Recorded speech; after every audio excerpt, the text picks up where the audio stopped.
పండించేవాడిని, మట్టిలో నుంచి పరిమళాల్ని పండించేవాడు రైతు. పరిమళాల్ని, మట్టిలో ఉన్న కస్తూరిని బయటికి తీసేవాడు రైతు. తన స్వేదంతో మన కడుపుని నింపేవాడు రైతు. ఆ రైతు ప్రాజెక్టులో భూములు పోగొట్టుకుంటున్నా పరిహారం లేకపోతా ఉంటే, భూములు కోల్పోయిన రైతులకి ప్రభుత్వం మీకు బాకీ పత్రం ఎంతైతే నష్టపోయా 2013 చట్టం కింద, భూసేకరణ చట్టం కింద పోయిన వంశధార నుంచి రోడ్ వైడనింగ్ లో కానీ ఎవరు భూములు కోల్పోయినా 2013 భూసేకరణ చట్టం కింద అన్ని పరిధిలోకి తీసుకొచ్చి మీకు దాని ప్రకారం మీకు న్యాయం అందజేస్తామని తెలియజేస్తా ఉన్నాం. అలాగే రైతే రాజు. భూమి కోల్పోయి రైతులు భూములు కోల్పోయి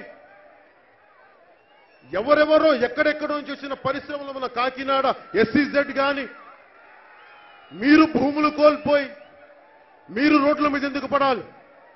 మేము ఒకటే తీసుకున్నాం, రైతుల్ని పారిశ్రామికరణలో, ఇండస్ట్రియలైజేషన్ లో మిమ్మల్ని భాగస్వామ్యం చేస్తాం. ప్రభుత్వం ఏర్పాటు చేసే మీ భూమి ఇచ్చినప్పుడు అభివృద్ధి దాంట్లో ఆపర్చునిటీ జోన్స్ లో మిమ్మల్ని భాగస్వామ్యం చేసి దాని ద్వారా మీకు మీరు ఇచ్చిన భూమికి మీకు లబ్ధి చెందేలా నేను దీన్ని కూడా మేనిఫెస్టోలో పెట్టాను. ఎందుకంటే రైతు కన్నీరు దేశానికి మంచిది కాదు. రైతు కన్నీరు కూడా పెట్టాం. అలాగే ఏ మూలకెళ్ళినా, ముఖ్యంగా ఉభయ గోదావరి జిల్లాలకు సంబంధించి 5,000 కోట్ల పెట్టుబడితో ఒక గ్లోబల్ మార్కెట్ ఏర్పాటు చేసి ఆహార ధాన్యాలు మరి పండ్ల వ్యవసాయ ఉత్పత్తులని ప్రపంచవ్యాప్తంగా మార్కెట్ చేసే అవకాశాన్ని ఇక్కడ సృష్టించబోతున్నాం. ప్రతి మండలంలో, అన్ని జిల్లాల్లో, ప్రతి మండలాల్లో శీతల గిడ్డంగులు కానీ, శీతలీకరించగలిగే నిల్వ యూనిట్లు కానీ, వ్యవసాయ ఆహార యూనిట్లు కానీ ఏర్పాటు చేయడానికి మేము నిర్ణయించుకున్న మేనిఫెస్టోలో. అలాగే ప్రతి రైతుకి ఉచితంగా సోలార్ మోటార్స్ ఇవ్వడానికి నిర్ణయించుకున్నాం. ముఖ్యంగా ప్రకాశం జిల్లా నీటిపారుదల మరియు తాగునీటి సదుపాయం కోసం మన ప్రకాశం జిల్లాలో చెప్పాను, వెలిగొండ ప్రాజెక్ట్ ని పూర్తి చేస్తామని. అలాగే ప్రతి జిల్లాలో నదులని, ముఖ్యంగా ఉత్తరాంధ్రలో నదులని అనుసంధానం చేసే విధానం కానీ, ప్రతి రిజర్వాయర్, మినీ రిజర్వాయర్ మరమ్మతులు కానీ అన్ని రిపేర్ చేసి ముందు రైతును ఆదుకుంటామని తెలియజేసుకుంటూ, నూతన రిజర్వాయర్లకి, కొత్త రిజర్వాయర్లు నదులను అనుసంధానం చేసి నూతన రిజర్వాయర్లను కూడా నిర్మిస్తాం. అలాగే యువతకి దిశానిర్దేశం చేయడానికి, ముఖ్యంగా విద్యార్థులకి, ఈ రోజున నేనుంది 25 సంవత్సరాల భవిష్యత్తు ఇవ్వడానికని. మీరు ముఖ్యంగా యువతకి, తల్లిదండ్రులకి విద్యా భారం అవ్వకూడదు. 1వ తరగతి నుండి పోస్ట్ గ్రాడ్యుయేషన్ వరకు ఉచిత విద్యని పథకాన్ని ప్రవేశపెడుతున్నాం.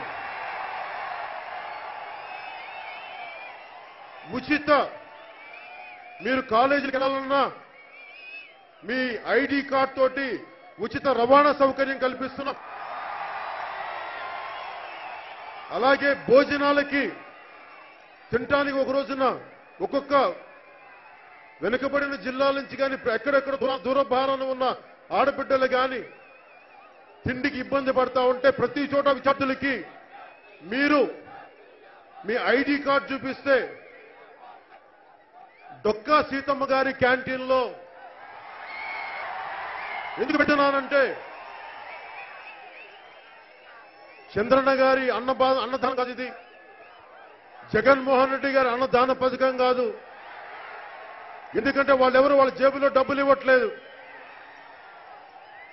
గోదావరి జిల్లాలో తల్లి డొక్కా సీతమ్మ నాకు అన్నం వేస్తుందని చెప్పి కాలువకి అవతల ఉంటుంది అడిగితే, తల్లి సీతమ్మ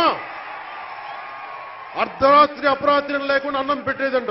చిన్నప్పుడు మా అమ్మ నాన్న చెప్పేవాడు. ఆ తల్లి పేరు మీద ప్రతి విద్యార్థులకి, విద్యార్థులకి డొక్కా సీతమ్మ గారి క్యాంటీన్స్ ఏర్పాటు చేస్తాం. నాణ్యతతోటి కూర్చున్న తిండి పెడతాం. ఏ మూలకెళ్ళినా విద్యార్థులు అడుగుతుందన్నా మాకు డిగ్రీ కాలేజ్ లేదు, అవి లేవు ఇవి లేవు అంటుంటే జనసేన ఒకటే తీసుకుంది. ప్రతి అసెంబ్లీ నియోజకవర్గంలో కుదిరితే మండలం దాకా ఒక ఆర్ట్స్ అండ్ సైన్స్ కాలేజ్ ఒకటి, అగ్రికల్చరల్ కాలేజ్ కానీ పాలిటెక్ కాలేజ్ ఏర్పాటు చేస్తాం. ముఖ్యంగా డిగ్రీ చదువు ఉద్యోగ ప్రవేశార్హత కోసం మీరు ఫీజులు ఎక్కువ చెల్లిస్తా ఉన్నారు. అన్ని రాష్ట్ర ప్రభుత్వ ఉద్యోగ పోటీ పరీక్షలకి సంవత్సరానికి ఒక్కసారి మాత్రమే మీరు ఫీజులు ఇవ్వాల్సిన పరిస్థితి ఉంటుంది తప్ప అన్ని కులాలకి సంబంధం లేకుండా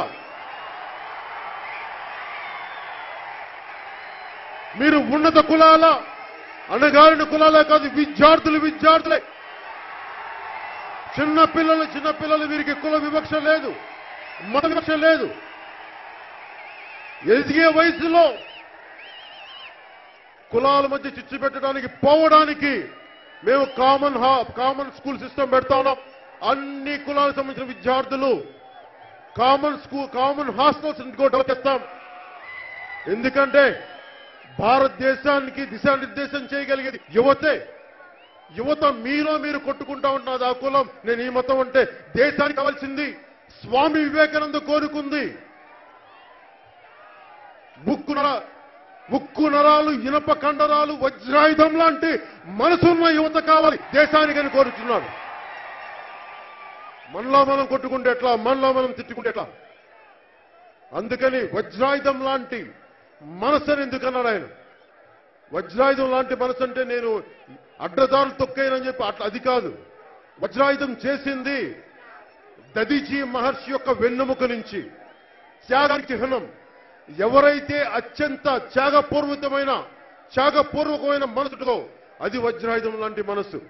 అలాంటి వజ్రాయుధం లాంటి మనస్సుతోటే ఈ రోజు జనసేన మేనిఫెస్టో మేము తయారు చేశాం. అన్ని వృత్తిపర కళాశాలలో innovation hubs and incubation centres ఏర్పాటు చేయబోతున్నాం. దీంట్లో వచ్చేది మనకి చాలా మంది విద్యార్థులు మీ తెలివితేటలు, మీ అసాధారణమైన ప్రతిభా పాఠవాలను ఉపయోగించుకునేలాగా ఇన్నోవేషన్ హబ్స్ కానీ మీరు ఈ మధ్యన చూశారు. ఒక చిన్నపాటి యాప్ పెడితే కోట్లకు సంపాదించే ఒక ఐడియా, అలాంటి ఐడియాస్ ని మీకు ఇవ్వడానికి మీ దగ్గర శక్తి సామర్థ్యత ఉండదు. అలాంటి ఇన్నోవేషన్ హబ్స్, అలాంటి ఇంక్యుబేషన్ సెంటర్స్ ని ఏర్పాటు చేశాం. ఎందుకంటే యువత మీరు కోటీశ్వరులు కావాలి, మీ ప్రతిభా పాఠవాలకు తగ్గ గుర్తింపు ఉండాలి, మీరు అనేక మందికి లక్షలాది మందికి ఉద్యోగ అవకాశాలు కల్పించాలనేదే ఈ దీని లక్ష్యం.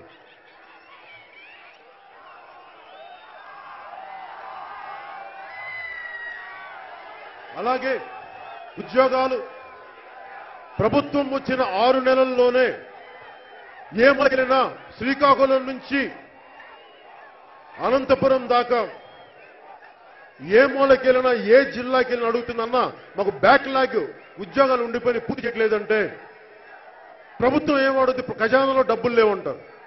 మీరు అడ్డగోలుగా దోపిడీ చేయడానికి వేల కోట్లు దోపిడీ చేయడానికి డబ్బులు ఉన్నాయే, ఉద్యోగాలు కల్పించడం డబ్బులు లేవా మీకు? అందుకు జనసేన ప్రభుత్వం నిర్ణయించుకుంది మేనిఫెస్టోలో, ప్రభుత్వం వస్తే నిర్ణయించుకుంటుంది, చేయబోతుంది.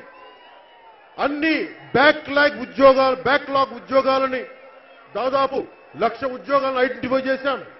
దీనిని వచ్చిన 6 నెలల్లోనే ఉద్యోగాలు పూర్తి చేస్తాం, అందరికీ ఉద్యోగాలు కల్పిస్తామని చెప్తా ఉన్నాం. మేము కోరుకుంది దాదాపు సంవత్సరానికి జనసేన ప్రభుత్వం వస్తే 10 లక్షల ఉద్యోగాలను టార్గెట్ చేశాం.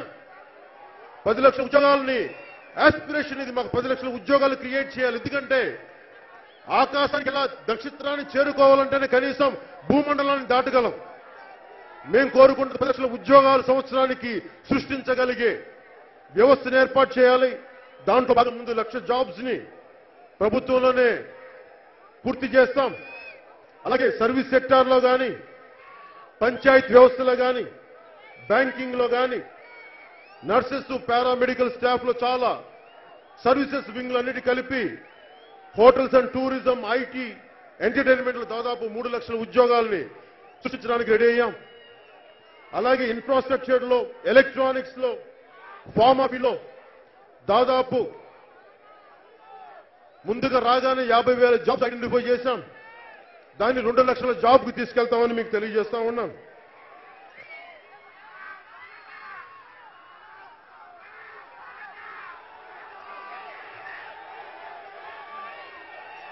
ముఖ్యంగా ఆరోగ్యానికి సంబంధించి బడ్జెట్ ఇప్పుడు రాష్ట్ర ప్రభుత్వం తెలుగుదేశం పార్టీ బడ్జెట్ కంటే కూడా జనసేన ప్రభుత్వం వచ్చే బడ్జెట్ దాదాపు 2 చేస్తాం.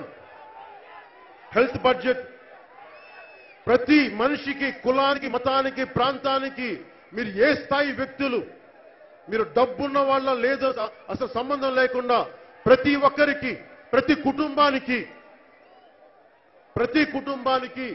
10 లక్షల ఆరోగ్య బీమా పథకాన్ని మేము ముందుకు తీసుకెళ్తా ఉన్నాం. అలాగే దశల వారీగా ప్రైమరీ హెల్త్ సెంటర్స్ ని 30 పడకల హాస్పిటల్స్ గా మారుస్తాం. ప్రతి మండలానికి మొబైల్ డయాగ్నోస్టిక్ సెంటర్స్ ని ఏర్పాటు చేస్తాం. ఈ వీడియో మీకు నచ్చినట్లయితే లైక్ చేయండి, షేర్ చేయండి. మరిన్ని ఇంట్రెస్టింగ్ అప్డేట్స్ కోసం సోషల్ పోస్ట్ యూట్యూబ్ ఛానల్ని సబ్స్క్రైబ్ చేయడం మాత్రం మర్చిపోకండి. ఎప్పటికప్పుడు వీడియోలు నోటిఫికేషన్గా రావాలంటే పక్కనే ఉన్న బెల్ బటన్ కూడా ప్రెస్ చేయండి. మా సోషల్ పోస్ట్ యూట్యూబ్ ఛానల్ని ఇన్స్టాగ్రామ్, ట్విట్టర్, ఫేస్బుక్లలో కూడా ఫాలో అవ్వచ్చు.